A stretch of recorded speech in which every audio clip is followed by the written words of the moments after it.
Candidate number 2. From Batangas, please welcome Lorraine Joy de Villa. Lorraine is a third-year tourism student.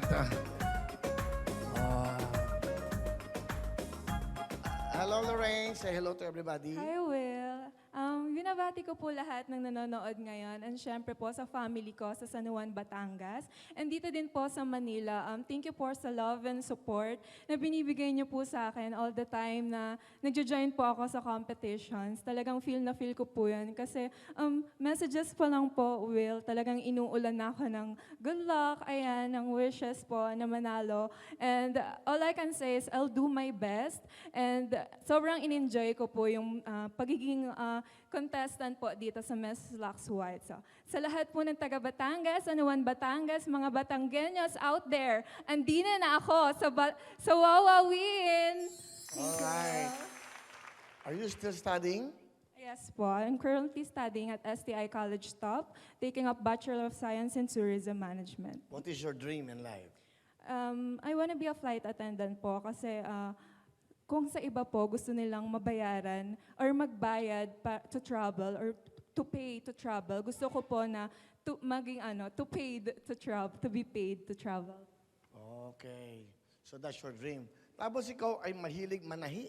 Yes po. Ano yung parang designer, gano'n? Parang mga Randy Ortiz, Rahul Laurel, di ba? Ganun na rin po. Kasi yung pagtatahi ko po is parang thrift flip lang po na pag may gusto akong tops at may nakita ko po akong luma or hindi ko na ginagamit, tinatahi ko po siya into a new one. So talagang, ayun po. And nag-start na rin po ako ng business ko sa Instagram. It is called Bobbin PH. So bago pa lang po niyan. And sobrang grateful ko po kasi on the first time na mag-post ako, 9 orders na po agad yung natanggap ko. So I'm very thankful po. Alright. Here's the question. Medyo, itong tanong na to, bahala ka na sumagot. Napapansin mo at medyo naaamoy mo, yung best friend mo na girl, pinag-uusapan ng iba at na meron siyang something na may body odor siya, parang ganon. Etong best friend mo na to, very close mo at sa kanya humingi ng tulong, pag may problema ka, very sensitive. Pinag-uusapan na siya ng lahat. Pinagtatawanan siya. Sasabihin mo ba sa kanya yung problema na meron siyang body odor? Yes po. Kailangan ko po sabihin sa kanya kasi as a close friend po, ako po yung nandito para sa kanya and siya po yung nandito para sa akin. Siguro hindi po magiging hadlang yon para hindi ko po yan sabihin. Kasi po, una sa lahat, kung ginajudge na po siya ng napakaraming tao, ako po na nandito sa tabi niya, kahit po masaktan siya, at least nasabi po natin kasi being a best friend po, kailangan straight to the point po tayo eh. Kung sasabihin ng mga, sasabihin sa'yo, hindi totoo yun. Actually, ikaw daw ang may amoy. Sasabihin sa'yo, ano sabihin mo sa kanya? Siguro po tatanggapin ko na lang din po kasi as a best friend naman po, hindi niya po ako siguro, hindi ko siya pag-iisipan na mali po yung sinasabi niya. Kasi ako po, sasabihin ko po talaga yung direct. To be honest, kung yun ang totoong sinasabi, bakit mo siya lolokohin? Sabihin, I'm just being honest with you, to you, na ganito, na ikaw talaga yung pinag-uusapan, hindi ako. Well, by that po, siguro po gagawin ko na rin po yung ways para po mabawasan po yung order na meron po ako. Kasi po hindi naman siya, bibigyan mo ba siya ng something? Yes po. Ano bibigyan mo sa kanya? Tawas?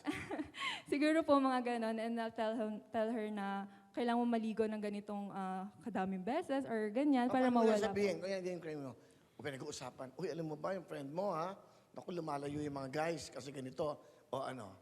Paano mo sabi? In a simple way lang po na hindi siya masasaktan. Well, paano? Ganito po. Sis, kailangan mo maligo kasi hindi maganda yung amoy mo at hindi ka na rin maganda yung naririnig ko sa ibang tao. And nandito naman ako para sabihin sa'yo yan, hindi para saktan ka or ibaba yung sarili mo, kundi para tulungan ka at i-lift up ka. Dahil ako, as your best friend, tutulungan natin yung isa't isa. Yun lang po. Hindi ba siya maguguluhan? Ang kino-complain mo may odor siya. Pero sabi mo, may sis siya. Sis. Thank you very much. Candidate number 2 from Batangas, Lorraine Joy de Villa. Good luck, Lorraine.